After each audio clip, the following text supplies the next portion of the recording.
What the World Will Be Like in 100 Years by W. L. George. The New York Herald, May 7th, 1922. There is a good old rule which bids us never prophesy unless we know. But all the same, when one cannot prophesy, one may guess, especially if one is sure of being out of the way when the reckoning comes. Therefore, it is without anxiety that I suggest a picture of this world 100 years hence, and venture as my first guess that the world at that time would be remarkable to one of our ghosts, not so much because it was so different as because it was so similar. In the main, the changes which we may expect must be brought about by science. It is easier to bring about a revolutionary scientific discovery such as that of the X-ray than to alter in the least degree the quality of emotion that arises between a man and a maid. There will probably be many new rays in 2022, but the people whom they illumine will be much the same.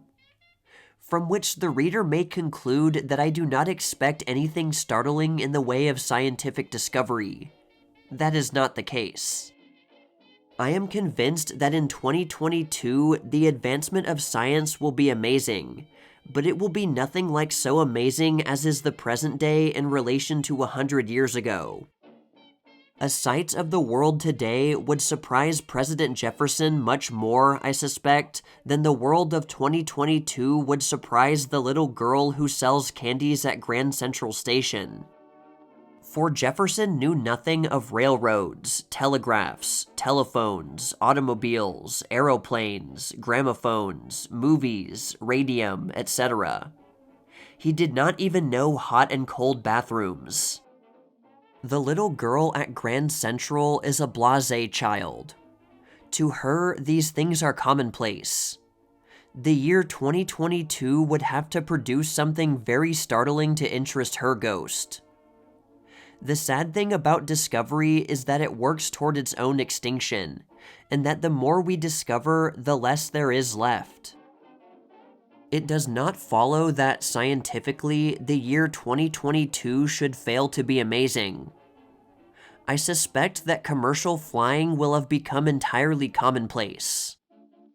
The passenger steamer will survive on the coasts, but it will have disappeared on the main routes, and will have been replaced by flying convoys, which should cover the distance between London and New York in about 12 hours. As I am anxious that the reader should not look upon me as a visionary, I would point out that in an airplane collision which happened recently, a British passenger plane was traveling at 180 miles an hour, which speed would have brought it across the Atlantic in 18 hours. It is therefore quite conceivable that America may become separated from Europe by only 8 hours. The problem is mainly one of artificial heating and ventilation to enable the aeronauts to survive. The same cause will affect the railroads, which at that time will probably have ceased to carry passengers except for suburban travel.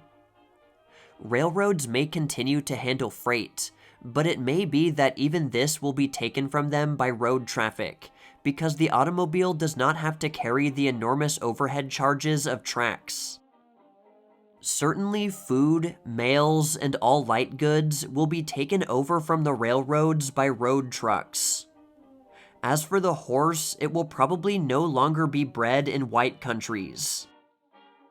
The people of the year 2022 will probably never see a wire outlined against the sky. It is practically certain that wireless telegraphy and wireless telephones will have crushed the cable system long before the century is done. Possibly, too, power may travel through the air when means are found to prevent enormous voltages being suddenly discharged in the wrong place. Coal will not be exhausted, but our reserves will be seriously depleted, and so will those of oil. One of the world dangers a century hence will be a shortage of fuel, but it is likely that by that time a great deal of power will be obtained from tides, from the sun, probably from radium and other forms of radial energy, while it may also be that atomic energy will be harnessed. If it is true that matter is kept together by forces known as electrons, it is possible that we shall know how to disperse matter so as to release the electron as a force. This force would last as long as matter, therefore as long as the Earth itself. The movies will be more attractive, as long before 2022 they will have been replaced by the Kinephone, which now exists only in the laboratory. That is, the figures on the screen will not only move, but they will have their natural colors and speak with ordinary voices. Thus, the stage as we know it today may entirely disappear, which does not mean the doom of art, since the movie actress of 2022 will not only need to know how to smile, but also how to talk. One might extend indefinitely on the number of inventions which ought to exist and will exist, but the reader can think of them for himself. And it is more interesting to ask ourselves what will be the appearance of our cities 100 years hence. To my mind, they will offer a mixed outlook, because mankind never tears anything down completely to build up something else. It erects the new while retaining the old. Thus, many buildings now standing will be preserved. One might extend indefinitely on the number of inventions which ought to exist and will exist, but the reader can think of them for himself. And it is more interesting to ask ourselves what will be the appearance of our cities 100 years hence.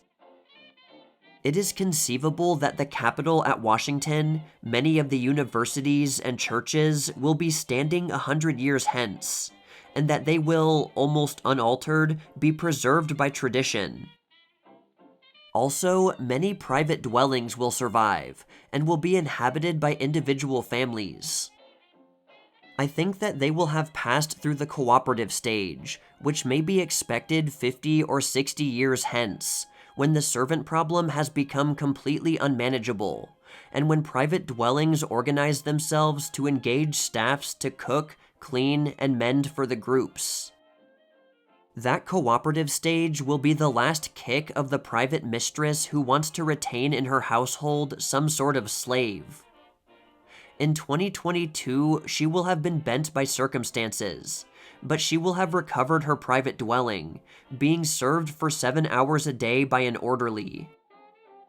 The woman who becomes an orderly will be as well paid as if she were a stenographer, will wear her own clothes, be called Miss, belong to her trade union, and work under union rules. Naturally, the work of the household, which is being reduced day by day, will in 2022 be a great deal lighter. I believe that most of the cleaning required today in a house will have been done away with. In the first place, through the disappearance of coal in all places where electricity is not made, there will be no more smoke, perhaps not even that of tobacco. In the second place, I have a vision of walls, furniture, and hangings made of more or less compressed papier-mâché, bound with brass or taping along the edges. Thus, instead of scrubbing its floors, the year 2022 will unscrew the brass edges, or unstitch the tapes, and peel off the dirty surface of the floor or curtains. Then every year a new floorboard will be laid. One may hope that standard chairs, tables, carpets will be peeled in the same way. Similar reforms apply to cooking, a great deal of which will survive among old-fashioned people, but a great deal more of which will probably be avoided by the use of synthetic foods. It is conceivable, though not certain, that in 2022 a complete meal may be taken in the shape of 4 pills. This is not entirely visionary. I am convinced that corned beef hash and pumpkin pie will still exist, but the pill lunch will roll by their side. But at that time, few private dwellings will be built. In their stead will rise the community dwellings, where the majority of mankind will be living. They will probably be located in garden spaces, and rise to 40 or 50 floors, housing easily 4,000 or 5,000 families. This is not exaggerated, since in one New York hotel today, 3,000 people sleep every night. It would mean also that each block would have a local authority of its own. I imagine these dwellings as affording one room to each adult of the family, and one room for common use. Such cooking as then exists will be conducted by the local authority of the block, which will also undertake laundry, mending, cleaning, and will provide a complete nursery for the children of the tenants. Perhaps at that time we shall have attained a dream which I often nurse, namely the city roofed with glass. That city would be a complete unit, with accommodations for houses, offices, factories, and open spaces, all this carefully allocated. The roof would completely do away with weather, and would maintain an even temperature to be fixed by the taste of the period. Artificial ventilation would suppress wind. As for the open spaces, if the temperature were warm, they would exhibit a continual show of flowers, which would be emancipated from winter and summer. In other words, winter would not come however long the descendants of Mr. Hutchinson might wait. The family would still exist, even though it is not doing very well today. It is inconceivable that some sort of feeling between parents and children should not persist, though I am of course unable to tell what that feeling will be. I imagine that the link will be thinner than it is today, because the child is likely to be taken over by the state, not only schooled but fed and clad, and at the end of its training placed in a post suitable to its abilities. This may be affected by birth control, which in 2022 will be legal all over the world. There will be stages. The first results of birth control will be to reduce the birth rate. Then the state will step in, as it does in France, and make it worth people's while to have more children. Then the state will discover that it has made things too easy, and that people are having children recklessly. Finally, some sort of balance will establish itself between the state demand for children and the national supply. Largely, the condition of the family will be governed by the position of woman, because woman is the family, while man is merely its supporter. It is practically certain that in 2022, nearly all women will have discarded the idea that they are primarily makers of men. Most fit women will then be following an individual career. All positions will be open to them, and a great many women will have risen high. The year 2022 will probably see a large number of women in Congress, a great many on the judicial bench, many in civil service posts, and perhaps some in the president's cabinet. But it is unlikely that women will have achieved equality with men. Cautious feminists such as myself realize that things go slowly, and that a brief 100 years will not wipe out the effects on women of 30,000 years of slavery. Women will work, partly because they want to, and partly because they will be able to. Thus, women will pay their share in the upkeep of home and family. The above suggestion of community buildings, where all the household work will be done by professionals, will liberate the average wife, and enable her out of her wages to pay her share of the household work which she dislikes. Marriage will still exist much as it is today, for mankind has an inveterate taste for the institution. But divorce will probably be as easy everywhere as it is in Nevada. In view, however, of the improved position of woman and her earning power, she will not only cease to be entitled to alimony, but she will be expected, after the divorce, to pay her share of the maintenance of her children. As regards the politics of 2022, I should expect the form of the state to be much the same. A few rearrangements may have taken place on the lines of self-determination. For instance, Austria may have united with Germany, the South American republics may have federated, etc. but I do not believe that there will be a superstate. There will still be republics and monarchies. Possibly in 2022, the Spanish, Italian, Dutch, and Norwegian kings may have fallen, but for a variety of reasons, either lack of advancement or practical convenience. We may expect still to find kings in Sweden, Yugoslavia, Greece, Romania, and Great Britain. On the inside, these states may have slightly changed, for there prevails a tendency to socialization which has nothing to do with socialism. Most of the European governments are unconsciously nationalizing a number of industries, and this will go on. One may therefore presume that in 2022, most states will have nationalized railways, telegraphs, telephones, canals, docks, water supply, gas, if any, and electricity.